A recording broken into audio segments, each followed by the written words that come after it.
ہی وہ کل آئے گا بھی یا نہیں آئے گا؟ وہ کیسا تھا، کون تھا، کہاں سے آیا، تو نام بتا۔ شریک تجارت نے کہا پتہ ہی کوئی نہیں، پتہ ہی کوئی نہیں وہ کون تھا، کہاں سے آیا، بس میں نے اس کو اونٹ دے دیا۔ جب دونوں تاجروں کی آپس میں گفتگو ہونے لگ گئی، جب معاملہ سختی پر پہنچ گئے، تو جامع بن شداد کہتے ہیں کہ پاس ایک اونٹ اور کھڑا تھا، اونٹ کے اوپر کجاوا تھا، کجاوے کے اندر ایک عورت بیٹھی ہوئی تھی۔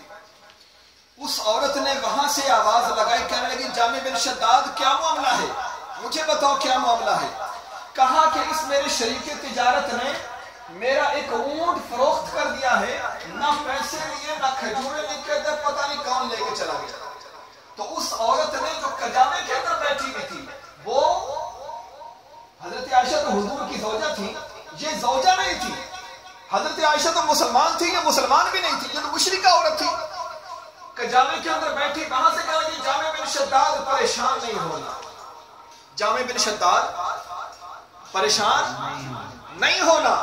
اس لیے کہ وہ جو تاجر آیا تھا اونٹ خریدنے کے لیے،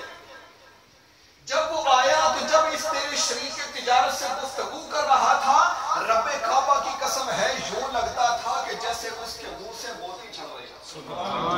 پھول بکھیر رہا ہو۔ اور یاد رکھنا جامع بن شداد جتنا خوبصورت اس کا چہرہ تھا، جتنا خوبصورت اس کا چہرہ تھا، اے جامع بن شداد یوں لگتا تھا کہ جیسے سورج جو آسمان پر ہے، چاند جو آسمان پر ہے، جیسے یہ سورج اور چاند دونوں مل کے اس کے چہرے کے اندر رقص کر رہے ہیں، یوں لگتا تھا۔ اور اے جامع بن شداد جس کے منہ سے باتیں نکلیں لگے کہ پھول جھڑ رہے ہیں، جس کے لب جب کھلے اس کے دانت نظر آئے تو یوں لگے جیسے موتی چمک رہے ہیں، جب اس کے چہرے کو دیکھا جائے یوں لگے کہ جیسے آسمان کا سورج اور آسمان کا چاند اس کے چہرے کے اندر رقص کر رہے ہو۔ جامع بن شداد پریشان نہ ہو، رب کعبہ کی قسم ہے جس کا چہرہ اتنا خوبصورت ہوتا ہے وہ کبھی دھوکہ نہیں دے سکتا۔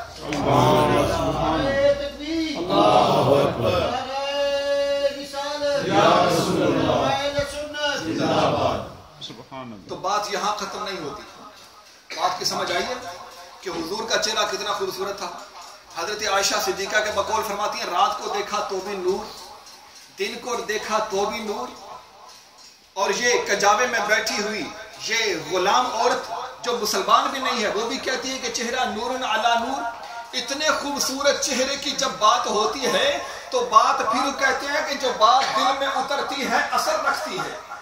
بات جو دل میں اترتی ہے اثر رکھتی ہے۔ اور یہ تمہارا محبوب بھی ہے جو اتنا ہی سونا ہے، جو تمہارا محبوب ہے وہ بھی اتنا ہی سونا ہے، اور وہ ہمارا تمہارا محبوب کون سا ہے جو سب کا محبوب ہے۔ تو مل کے ایک مرتبہ کہہ دیجئے سونا ہے من موڑا ہے آمینہ تیرا لال جی کر سادیا ماری جان کر سادیا ماری۔ اچھا اب آپ سوچیں گے حضرت عائشہ صدیقہ خاتون حضور کی زوجہ کا کام ہے اپنے خاوند کی تعریف کرنا، دوسری طرف یہ کنیز عورت ہے، غلام ہے، لونڈی، اس نے اگر حضور کی تعریف کر دی تو یہ عورتوں کی کمزوری ہوتی ہے کہ وہ مردوں کی تعریف کر دیتی ہیں۔ لیکن جو مدینے کی بچیاں جب حضور ہجرت کر کے تشریف لائے تو مدینے کی بچیاں تو لاشعور تھیں،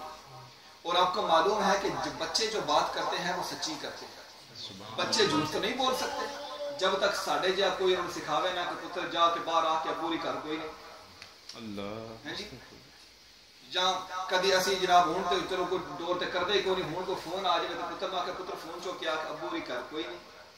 جب تک ہم خود سکھائیں گے نہیں بچے تو سچ ہی بولیں گے۔ تو مدینے کی بچیاں وہ تو لاشعور تھی، حضرت عائشہ صدیقہ سمجھدار، وہ کنی سمجھدار دانا بڑے لوگ، لیکن مدینے کی بچیاں وہ تو لاشعور ہیں۔ تو جب حضور تشریف لا رہے تھے، جب وداع کی پہاڑیوں میں سے حضور کا چہرہ نظر آیا تو مدینے کی ساری بچیاں مل کر دف بجا کر کہنے لگے تھی طالع البدر